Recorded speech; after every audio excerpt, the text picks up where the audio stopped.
Hi ಎಲ್ರಿಗೂ ನಮಸ್ಕಾರ ಸ್ನೇಹಿತರೆ, ನಾನು ನಿಮ್ಮ ಕ್ರಿಯೇಟಿವ್ ಕನ್ನಡಿಗ. ಸ್ನೇಹಿತರೆ, ಈ ಸಲ ಬಿಗ್ ಬಾಸ್ ರಿಯಾಲಿಟಿ ಶೋನ ಇಲ್ಲ ಮೆಗಾ ಸೀರಿಯಲ್ ಅನ್ನೋದೇ ಗೊತ್ತಾಗ್ತಿಲ್ಲ.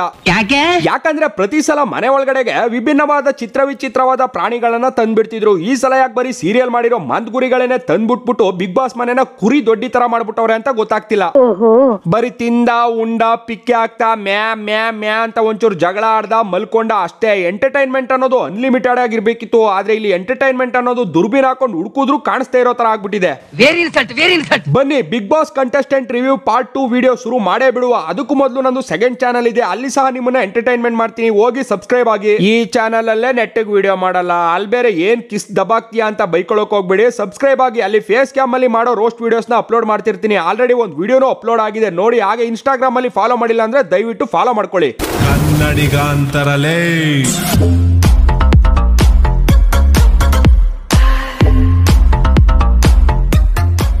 Big Boss contestant review part 2 ಅಲ್ಲಿ ನಾವು ಮೊದಲಿಗೆ ರಿವ್ಯೂ ಮಾಡ್ತಿರೋದು ಯಾರನ್ನ ಅಂದ್ರೆ, ನೀರ್ ಕುಡಿದ್ರೆ ಬರುತ್ತೆ ಮೂತ್ರ, ತಲೆನೋವು ಬಂದ್ರೆ ಕೊಡಬೇಕು ಮಾತ್ರ, 5 ಕೋಟಿ ಡೀಲ್ ಅಲ್ಲಿ ಅಕ್ಕಂದೇ ಮುಖ್ಯ ಪಾತ್ರ, ಅವ್ರು ಬೇರೆ ಯಾರು ಅಲ್ಲ ಕುಂದಾಪುರದ ಚೈತ್ರ. ಸಹಿಸುವಷ್ಟು ಸಹಿಸ್ತೇವೆ ಸ್ವಾಮಿ, ನಮಗೂ ತಾಳ್ಮೆ ಅನ್ನೋದಿದೆ, ಆದ್ರೆ ಆ ತಾಳ್ಮೆಗೆ ಒಂದು ಮಿತಿಯೂ ಇದೆ ಅನ್ನೋದು ನೀವು ನೆನಪಿನಲ್ಲಿ ಇಟ್ಕೊಳ್ಬೇಕು.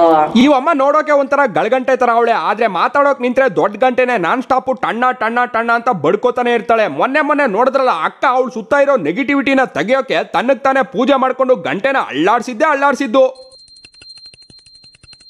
ಅಲ್ಲ ಗುರು, ಇವಳೇ ಒಂದ್ ದೊಡ್ಡ ನೆಗೆಟಿವಿಟಿ, ಇನ್ನು ಇವಳು ಸುತ್ತ ಇನ್ಯಾವ ನೆಗೆಟಿವಿಟಿ ಬರೋಕೆ ಇದೆ ಪಾಸಿಬಿಲಿಟಿ ಅನ್ನೋದು ಅಕ್ಕನ್ಗೆ ಇಲ್ಲ ಅನ್ಸುತ್ತೆ ಕ್ಲಾರಿಟಿ. ನೀನು ಪಾಯಿಂಟ್ ಕರೆಕ್ಟ್. ಆಮೇಲೆ ಇನ್ನೊಂದೇನ್ ಗೊತ್ತಾ, ಅಲ್ಲಿ ಹೋಗಿರೋ ತುಂಬಾ ಜನ ಮುಖಕ್ಕೆ ಬಣ್ಣ ಹಚ್ಕೊಂಡು ಆಕ್ಟ್ ಮಾಡೋ ಆಕ್ಟರ್ಗಳಾದ್ರೆ ನಮ್ ಚೈತ್ರಕ್ಕ ನಾಲ್ಕಾಗ್ ಬಣ್ಣ ಹಚ್ಕೊಂಡು ಆಕ್ಟ್ ಮಾಡೋ ಮಹಾನಟಿ.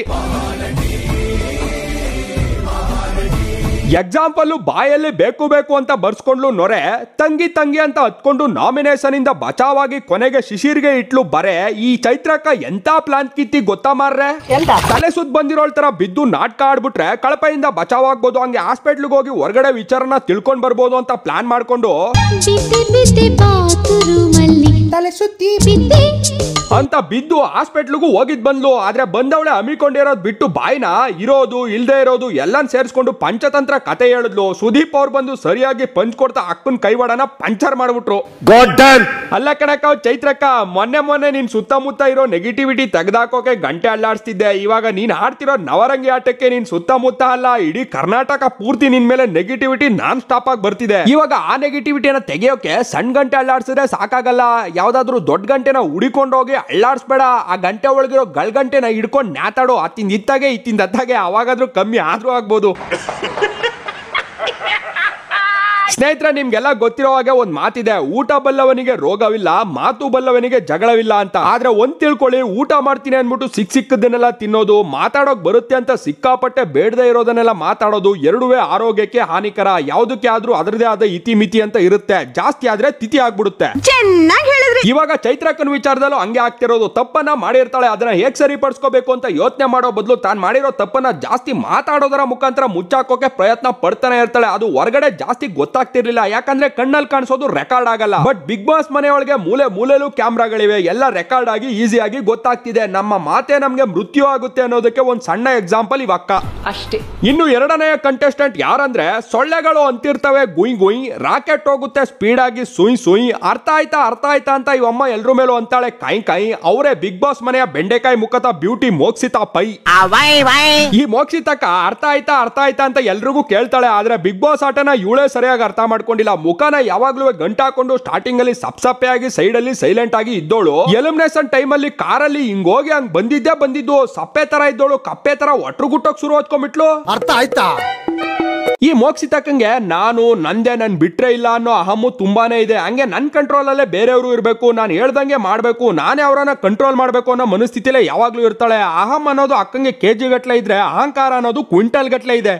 ಹೌದು, ಮೊನ್ನೆ ಜೋಡಿಗಳಾಗಿ ಮಾಡಿದ ಟಾಸ್ಕ್ ಗಳಲ್ಲಿ ಕಂಪೇರ್ ಟು ಧನರಾಜ್ ಒಮ್ಮನೆ ಸರಿಯಾಗಾಡಿಲ್ಲ. ಅಂತದ್ರಲ್ಲಿ ಆಳ್ಗೊಂದ್ ಕಲ್ಲು ಅಂದಂಗೆ ಎಲ್ರ ಬಾಯಿಗೂ ಬಾಡೂಟ ಆಗಿರೋ ಧನರಾಜ್ಗೆ ಕಳ್ಪೆ ಕೊಟ್ಟು ಅರ್ಥ ಆಯ್ತಾ ಅಂತ ಅರ್ಚಾಡಿ ಕಿರ್ಚಾಡಿದ್ರೆ ಏನು ಮಾತಾಡಲ್ಲ ಅಂತ ಅನ್ಕೊಂಡಿದ್ಲು. ಆದ್ರೆ ಇವಳು ಬಾಯಿಗೆ ಬಾಡೂಟ ಆಗ್ತಾನೆ ಅನ್ಕೊಂಡಿದ್ ಧನರಾಜು ಈ ಒಮ್ಮನ್ ಕೆಟ್ಟ ಮನಸ್ಥಿತಿ ನೋಡಿ ರೋಸ್ ಹೋಗಿ ರೊಚ್ಗೆದ್ದು ಅವನೇ ಇವಳನ್ನ ಬಡ್ದು ಬಾಯಿಗೆ ಹಾಕೊಂಡು ಹೋಗದು ಆಚೆಗೆ ಉಗಿದ್ಬಿಟ್ಟ. ಆ ದುಃಖನ ತಡೆಯೋಕ್ ಆಗದೆ ಅಕ್ಕ ಸೈಡಲ್ಲಿ ಹೋಗಿ ಅಳ್ತಾ ಕೂತಿದ್ಲು. ಇವಾಗ ಮೂರನೆಯ ಕಂಟೆಸ್ಟೆಂಟ್ ಬಂದು ಗೌತಮಿ. ಆಟ ಆಡೋದ್ರಲ್ಲಿ ಡಮ್ಮಿ, ಉರ್ಕೊಳ್ಳೋದ್ರಲ್ಲಿ ಏನಿಲ್ಲ ಕಮ್ಮಿ, ಪಾಸಿಟಿವ್ ಮುಖವಾಡ ಹಾಕೊಂಡು ನಾಟಕ ಆಡ್ತಾವಳೆ ಈ ಗದ್ದೆ ಗುಮ್ಮಿ. ಈ ಗೌತಮಿ ಅಕ್ಕ ಮಾತಾಡ್ತಿದ್ರೆ ಪಾಸಿಟಿವ್ ಆಗಿರ್ತೀನಿ ಅಂತ ಎಲ್ಲರ ಜೊತೆನೂ ಪುಂಗ್ತಾಳೆ. ಯಾರಾದ್ರೂ ಏನಾದ್ರೂ ಸತ್ಯ ಹೇಳ್ಬಿಟ್ರೆ ಉರಿ ತಡೆಯೋಕಾಗದೆ ಒಳೊಳಗೆ ನುಂಗ್ತಾಳೆ. ಯಾರಾದ್ರೂ ಬಂದು ಇರೋ ಸತ್ಯ ಹೇಳ್ತಾ ಈ ಅಮ್ಮನ ವಿರುದ್ಧವಾಗಿ ಮಾತಾಡ್ಬಿಟ್ರಂತೂ ಯಾಕೆ ಹೇಳ್ತೀರಾ, ಮುಖ ಮಾತ್ರ ನಿತ್ಯಾನಂದನ್ ತಂಗಿ ತರ ಅಲ್ಬಿಟ್ಕೊಂಡು ಸ್ಮೈಲ್ ಅಲ್ಲೇ ಇರುತ್ತೆ, ಕಣ್ಣಲ್ಲಿ ಮಾತ್ರ ಎವಿ ಉರ್ಕೊಂಡು ತಯ್ಯತಕ್ಕ ಅಂತ ಕುಣಿದಾಡ್ತಿರೋದು ಎದ್ ಕಾಣಿಸ್ತಿರುತ್ತೆ. ಹಂಗಿದ್ರು ಪಾಸಿಟಿವ್ ಅನ್ಕೊಂಡು ಪೋಸ್ ಕೊಟ್ಕೊಂಡು ನಿಂತ್ಕೊಳ್ಳೋದು. ಹೌದು, ಯಾರಿಗೂ ಹೇಳ್ಬಾರ್ದು ಅಂತಿತ್ತು. ಅದಲ್ದೆ ಆ ಮಂಜುಂಗೆ ಅದೇನ್ ಮಂಕ್ ಮಾಡೋಳ ಏನೋ ಗೊತ್ತಿಲ್ಲ, ಮನೆ ಒಳಗಡೆ ಉಂಡಿದ್ದು ಊಸಿದ್ದು ಪ್ರತಿಯೊಂದು ನೀವು ಅಮ್ಮನ ಜೊತೆನೆ ಹೇಳ್ಕೊತಾನೆ, ಸೀರೆಗೆ ಪಿನ್ ಕಚ್ಕೊಂಡಂಗೆ ಅಂಟ್ಕೊಂಡೇ ಇರ್ತಾನೆ. ಆಮೇಲೆ ಗೌತಮಿ ಅಂದ್ರೆ ಸಾಕು, ಯಾಕೋ ಮಂಜುಂಗೆ ಒಳೊಳಗೆ ಒಂಥರ ಭಯ. ಹೌದು, ಯಾಕಂದ್ರೆ ಮೊನ್ನೆ ಜೋಡಿ ಟಾಸ್ಕ್ ಅಲ್ಲಿ ಗೌತಮಿ ಅವ್ರದ್ದು ತುಂಬಾ ಸಲ ಫೌಲ್ ಆದ್ರೂ ಈ ಫೂಲ್ ಮಂಜ ಅವ್ರ ಕಡೆ ವಾರೆಗಣ್ಣಲ್ಲೂ ನೋಡ್ಲಿಲ್ಲ. ಇನ್ನು ಮಣ್ಣಲ್ಲಿ ಆಡ್ತಿದ್ದ ಟಾಸ್ಕ್ ಅಲ್ಲಿ ಎಲ್ರದನ್ನು ಎಗ್ರಾಡ್ಕೊಂಡು ಎಲ್ದಾಡ್ಕೊಂಡು ಕಿತ್ತಾಕ್ತಿದ್ ಮಂಜ ಗೌತಮಿ ಅವ್ರದನ್ನ ಜಾಸ್ತಿ ಕಿತ್ತಾಕೋಕ್ ಹೋಗ್ಲೇ ಇಲ್ಲ. ಇವನು ಅವಳಿಗೆ ಉತ್ತಮ ಕೊಡೋದಂತೆ, ಅವಳು ಇವನ್ಗೆ ಉತ್ತಮ ಕೊಡೋದಂತೆ. ಹೋಗ್ತಾ ಈ ಪಾಸಿಟಿವ್ ಅಣ್ಣ ತಂಗಿ ಸಂಬಂಧ ಪರ್ಮನೆಂಟ್ ಆಗಿರುತ್ತಾ ಇಲ್ವಾ ಪೇಷಂಟ್ ಆಗಿ ಟ್ರೀಟ್ಮೆಂಟ್ ತಗೊಳುತ್ತಾ ವೇಟ್ ಮಾಡ್ಬೇಕು. ಇನ್ನು ನಾಲ್ಕನೆಯ ಕಂಟೆಸ್ಟೆಂಟ್ ಬಂದು ತ್ರಿವಿಕ್ರಮ್ ಅಣ್ಣ. WWE ಗೆ ಹೋಗೋ ಬದಲು ಮಿಸ್ ಆಗಿ ಬಿಗ್ ಬಾಸ್ ಬಂದ್ಬಿಟ್ಟವನೇ ಅನ್ಸುತ್ತೆ. ಯಾಕಂದ್ರೆ ಟಾಸ್ಕ್ ಅಂತ ಬಂದ್ರೆ ಸಾಕು, ಅಣ್ಣನ್ ಮೈ ಮೇಲೆ ರೋಮನ್ ರೇನ್ಸು, ಜಾನ್ ಸೀನಾ, ರ್ಯಾಂಡಿ ಆರ್ಟನ್ ಎಲ್ಲ ಬಂದ್ಬಿಡ್ತಾರೆ. ಆ ಮಟ್ಟಕ್ಕೆ ಅಣ್ಣನ್ ಗುದ್ದಾಟ, ಹೊಡೆದಾಟ, ಎಸ್ದಾಟ. ಇವಾಗ ಬಿಗ್ ಬಾಸ್ ನೋಡೋ ನಮ್ ಜನಕ್ಕೆ ಹೆಂಗಾಗ್ಬಿಟ್ಟಿದೆ ಅಂದ್ರೆ, ಬಿರಿಯಾನಿ ಸಿಕ್ತಿದ್ ಜಾಗದಲ್ಲಿ ಬೇಳೆ ಸಾಂಬಾರನ್ನ ಕೂಡ ಸಿಕ್ತಿಲ್ಲ. ಸದ್ಯಕ್ಕೆ ಇರೋದ್ರಲ್ಲೇ ಒಬ್ಬನ ಇಷ್ಟ ಪಡ್ಬೇಕು, ಬೇರೆ ಆಪ್ಷನ್ ಇಲ್ಲ ಅಂದ್ಬಿಟ್ಟು ತ್ರಿವಿಕ್ರಮ್ಗೆ ಸಪೋರ್ಟ್ ಮಾಡ್ತಾ ಕೂತವ್ರೆ. ಅವ್ರು ಮಾಡೋದ್ರಲ್ಲೂ ತಪ್ಪೇನಿಲ್ಲ ಬಿಡಿ. ಇರೋ ಗಂಡೈಕ್ಲಲ್ಲಿ ವಯ್ಯ ಒಬ್ನೇ ಒಂಚೂರು ಓಕೆ ಅನ್ನೋ ಹಾಗೆ ಇರೋದು. ಆದ್ರೆ ನಂಗೆ ಸೋಷಿಯಲ್ ಮೀಡಿಯಾದಲ್ಲಿ ಒಂದನ್ನ ನೋಡಿದಾಗ ಮಾತ್ರ ಯಾವ ಗುರು ಇವು ಕಪ್ಪಿ ಬಡ್ಡೆತು ಅಂತ ಸಿಕ್ಕಾಪಟ್ಟೆ ನಗು ಬರುತ್ತೆ. ಏನದು? ಅದೇನಂದ್ರೆ ತ್ರಿವಿಕ್ರಮ್ ಭವ್ಯ ಜೊತೆಗಿದ್ರೆ ತ್ರಿವ್ಯ ಅಂತೆ. ನೋಡಿ ಆ ಹೆಸರಲ್ಲಿ ಫ್ಯಾನ್ ಪೇಜ್ ಬೇರೆ. ಇನ್ನು ತ್ರಿವಿಕ್ರಮ್ ಜೊತೆ ಮೋಕ್ಷಿತಾ ಜೊತೆಗಿದ್ರೆ ತ್ರಿಮೋಕ್ಷ ಅಂತೆ. ನನ್ನ ಮಕ್ಕಳ, ನಿಮ್ಮನ್ನೆಲ್ಲ ಸಾಯಿಸಿ ನಿಮ್ ಪಿಂಡ ನೀರಲ್ಲಿ ಬಿಟ್ಟು ಮೋಕ್ಷ ಕೊಡಿಸ್ಬಿಡ್ಬೇಕು, ಅವಾಗ ಸರಿ ಹೋಗುತ್ತೆ ಎಲ್ಲ. ಎಲ್ಲಿಂದ ಬರ್ತೀರೋ ನೀವೆಲ್ಲ? ಇನ್ನು ನೆಕ್ಸ್ಟ್ ಕಂಟೆಸ್ಟೆಂಟ್ ಬಂದು ಐಶ್ವರ್ಯ. ಇವೆಣ್ಣು ಒಂಥರ ದೈನಂದಿನ ಡಾಟಾ ಖಾಲಿ ಆಗಿರೋ ಮೊಬೈಲ್ ಇದ್ದಂಗೆ. ಕ್ಯಾಲ್ಕುಲೇಟರ್ ಒಂದೇ ಯೂಸ್ ಆಗೋದು, ಬೇರೆ ತರದಲ್ಲೂ ಈ ಮನೆಗೆ ಯೂಸ್ ಆಗೋ ತರ ಕಂಡ್ರು ಏನೂ ಯೂಸ್ ಆಗ್ತಿಲ್ಲ. ಎಂಟರ್ಟೈನ್ಮೆಂಟ್ ಮಾಡ್ತಿಲ್ಲ, ಟಾಸ್ಕ್ ಅಲ್ಲಿ ಸ್ಟ್ರಾಂಗ್ ಆಗಿ ಆಡ್ತಿಲ್ಲ, ಎಲ್ಲೂ ಜಾಸ್ತಿ ಕಾಣಿಸ್ತಿಲ್ಲ. ನೆಕ್ಸ್ಟ್ ಡೇ ಡಾಟಾ ಬರುತ್ತೆ, ಅವಾಗ ಅಕ್ಕ ಫುಲ್ ಆಕ್ಟಿವ್ ಆಗ್ತಾಳೆ ಅನ್ನೋ ಅಷ್ಟರಲ್ಲೇ ನೆಕ್ಸ್ಟ್ ಡೇ ಡಾಟಾ ಬಂದು ರೀಚಾರ್ಜ್ ಆಗಿರ್ತಾಳೆ. ಆದ್ರೆ ಅಕ್ಕ ನೆಟ್ವರ್ಕ್ ಹೋಗಿ ಆಗ್ಬಿಟ್ಟಿರುತ್ತೆ. ಇವರೆಲ್ಲ ಒಂದ್ ಕಡೆ ಆದ್ರೆ, ಇವಾಗ ವೈಲ್ಡ್ ಕಾರ್ಡ್ ಅಲ್ಲಿ ಬಂದಿರೋ ಇಬ್ರು ಕಂಟೆಸ್ಟೆಂಟ್ ಗಳಲ್ಲಿ ಒಬ್ರು ಶೋಭಾ ಶೆಟ್ಟಿ. ಅಕ್ಕ ತೆಲುಗಿನಲ್ಲಿ ತೀರಾ ಮಾರ ಕಿರ್ಚ್ಕೊಂಡು ಅರ್ಚ್ಕೊಂಡು ಜಗಳ ಆಡ್ಕೊಂಡು ಉಚ್ಚಪ್ಸಿದ್ಲು. ಅದೇ ದೋಸಲ್ಲಿ ಇಲ್ಲೂ ಬಂದ್ ಆಡ್ಬೋದು ಅಂತ ಅವಳೇ ಬಂದವಳ, ಅಥವಾ ಬಿಗ್ ಬಾಸ್ ಅವರೇ ಬಮ್ಮ ಇಲ್ಲಿರೋ ಎಲ್ಲಾ ಮುಖಗಳು ಮುದ್ರೋಗಿರೋ ಪೇಪರ್ ತರ ಆಗ್ಬಿಟ್ಟಿದೆ, ನೀನ್ ಬಂದು ಸ್ವಲ್ಪ ಬಾಂಬಿಡು ಅಂತ ಕರ್ಸವ್ರ ಏನು ಅಂತ ಗೊತ್ತಿಲ್ಲ. ಆದ್ರೆ ಅಕ್ಕ ತೆಲುಗು ಬಿಗ್ ಬಾಸ್ ಅಲ್ಲಿ ರೆಬಲ್ ಆಗಿದೆ ಅಂತ ಸುದೀಪ್ ಅವ್ರ ಜೊತೆ ಟ್ರಬಲ್ ಆಗಿ ಮಾತಾಡೋಕ್ ಹೋಗಿ ಸ್ಟೇಜ್ ಮೇಲೆ ಟ್ರೋಲ್ ಆಗ್ಬಿಟ್ಲು. ಅಕ್ಕ ಬಿಗ್ ಬಾಸ್ ಮನೆಗೆ ಬಂದು 2 ದಿನ ಸಹ ಆಗಿಲ್ಲ, ಮಂಜನ್ ಮಾತಿಗೆ ಟಕ್ಕರ್ ಕೊಟ್ಕೊಂಡು ಗೌತಮಿ ಪಾಸಿಟಿವಿಟಿನ ಟ್ರಿಗರ್ ಮಾಡ್ಕೊಂಡು ತನ್ನ ಪವರ್ ಏನು ಅಂತ ಮಾತಲ್ಲೇ ತೋರ್ಸವಳೆ. ಮುಂದೆ ನೋಡುವ ಏನು ಎತ್ತ ಹೇಗೆ ಅಂತ. ಯಾಕಂದ್ರೆ ಎಲ್ಲಾ ಕಡೆ ಎಲ್ಲಾನು ನಡೆಯಲ್ಲ, ತೆಲುಗಲ್ಲಿ ಆಗಿದ್ದು ಕನ್ನಡದಲ್ಲೂ ಆಗುತ್ತೆ ಅನ್ನೋದು ತಪ್ಪಾಗುತ್ತೆ. ಇನ್ನು ಎರಡನೆಯ ವೈಲ್ಡ್ ಕಾರ್ಡ್ ಕಂಟೆಸ್ಟೆಂಟ್ ಬಂದು ರಜತ್.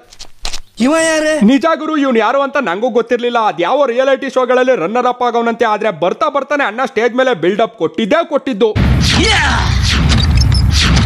ನಾನು ಸುಮಾರು ಸಲ ಅನ್ಕೋತಿದ್ದೆ, ಲಾಸ್ಟ್ ಸೀಸನ್ ಅಲ್ಲಿ ಇರೋ ಸುಮಾರು ಜನರ ತರ ಈ ಸೀಸನ್ ಅಲ್ಲೂ ಒಂದಷ್ಟು ಜನರನ್ನ ತಂದಾಕವ್ರೆ. ಆದ್ರೆ ರಕ್ಷಕ್ ಬುಲ್ಲಿ ತರ ಸಾರಿ ರಕ್ಷಕ್ ಬುಲೆಟ್ ತರ ಯಾರನ್ನೂ ಹಾಕಿಲ್ವಲ್ಲ ಅನ್ಕೋತಿದ್ದೆ. ಅಷ್ಟ್ರಲ್ಲಿ ಅಂತ ರಕ್ಷಕ್ ಜಾಗ ತುಂಬೋಕೆ ರಜತ್ ಅಣ್ಣ ಬಂದೇ ಬಿಟ್ಟ. ಮುಂದೆ ನೋಡ್ಬೇಕು ಅಣ್ಣ ಬರೀ ಮಾತಲ್ಲೇ ಬಿಲ್ಡಪ್ಪ, ಇಲ್ಲ ಮಾತಾಡೋದನ್ನ ಮಾಡಿ ಸಹ ತೋರಿಸ್ತಾನ ಅಂತ. ಆಮೇಲೆ ಈ ತ್ರಿವಿಕ್ರಮ್ ಜೊತೆ ಗಟ್ಟಿಯಾಗಿ ಗುದ್ದಾಟ, ಎದ್ದಾಟ, ಬಿದ್ದಾಟಕ್ಕೆ ಯಾರು ಇರ್ಲಿಲ್ವಲ್ಲ, ಅದಕ್ಕೆ ಆನೆ ತರ ಅವನೇ ಅಂತ ಇವನ್ನ ತಂದು ಹಾಕವ್ರೆ ಅನ್ಸುತ್ತೆ ಬಿಗ್ ಬಾಸ್. ಮುಂದೆ ನೋಡ್ಬೇಕು ಇವನು ಆನೆ ಆಗ್ತಾನ ಇಲ್ಲ ಆಮೆ ಆಗ್ತಾನ ಅಂತ. ಏನ್ ಗೊತ್ತಾ ಸ್ನೇಹಿತರೆ, ಬಿಗ್ ಬಾಸ್ ಸೀಸನ್ 11 ಅಲ್ಲಿ ಇರೋ ಎಲ್ಲರಲ್ಲೂ ಆಟನ ಅರ್ಥ ಮಾಡ್ಕೊಂಡು, ಹಾಸ್ಯ ಮಾಡ್ಕೊಂಡು, ಅನ್ಸಿದ್ ಹೇಳ್ಕೊಂಡು, ಒಳಗೊಂದು ಹೊರಗೊಂದು ಇಲ್ದೇನೆ ಇದ್ದಂಗೆ ಮಾತಾಡ್ಕೊಂಡು, ಬಂದಾಗೆಲ್ಲ ಊಸ್ ಬಿಟ್ಕೊಂಡು ಇರೋನು ಹನುಮ ಒಬ್ನೇ. ನನ್ನ ಪ್ರಕಾರ ಈ ಸಲ ಬಿಗ್ ಬಾಸ್ ಗೆಲ್ಲೋದು ಹನುಮಂತಾನೆ ಅನ್ಸುತ್ತೆ. ಯಾಕಂದ್ರೆ ಇರೋರಿಗೆ ಕಂಪೇರ್ ಮಾಡಿದ್ರೆ ಎಲ್ಲಾದ್ರಲ್ಲೂ ಹನುಮ ಒಂದೆರಡು ಹೆಜ್ಜೆ ಮುಂದೆನೆ ಅವನೇ. ಬಟ್ ಹೋಗ್ತಾ ಏನಾಗುತ್ತೆ ಅಂತ ನೋಡುವ. ಸ್ನೇಹಿತರೆ, ಈ ವಿಡಿಯೋ ಇಲ್ಲಿಗೆ ಮುಕ್ತಾಯವಾಯ್ತು. ಕೊನೆಯದಾಗಿ ಒಂದೆರಡು ಮಾತು ಹೇಳ್ತೀನಿ, ಕೇಳಿಸ್ಕೊಳ್ಳಿ. ಬಿಗ್ ಬಾಸ್ ಅನ್ನೋದು ಬಿಗ್ ಬಾಸ್ ಅಷ್ಟೇ. ಬಿಗ್ ಬಾಸ್ ಅಲ್ಲಿ ಯಾರು ಬಿಗ್ ಬಾಸ್ ಅಂತ ಗೊತ್ತಿಲ್ಲ. ಆದ್ರೆ ಬಿಗ್ ಬಾಸ್ ಮಾತಾಡ್ತಾರೆ, ಬಿಗ್ ಬಾಸ್ ಇಲ್ದೆ ಬಿಗ್ ಬಾಸ್ ನಡೆಯಲ್ಲ. ಬಿಗ್ ಬಾಸ್ ಯಾರಿಗೂ ಕಾಣಿಸಲ್ಲ, ಬಿಗ್ ಬಾಸ್ ವಾಯ್ಸ್ ಕೇಳಿಸುತ್ತೆ, ಆದ್ರೆ ಬಿಗ್ ಬಾಸ್ ಮುಖ ಯಾರಿಗೂ ತೋರಿಸಲ್ಲ. ಬಿಗ್ ಬಾಸ್ ಅನ್ನೋದು ಬಿಗ್ ಬಾಸ್ ಅಷ್ಟೇ. ಬಿಗ್ ಬಾಸ್ ಅಂದ್ರೆ ಬಿಗ್ ಬಾಸ್.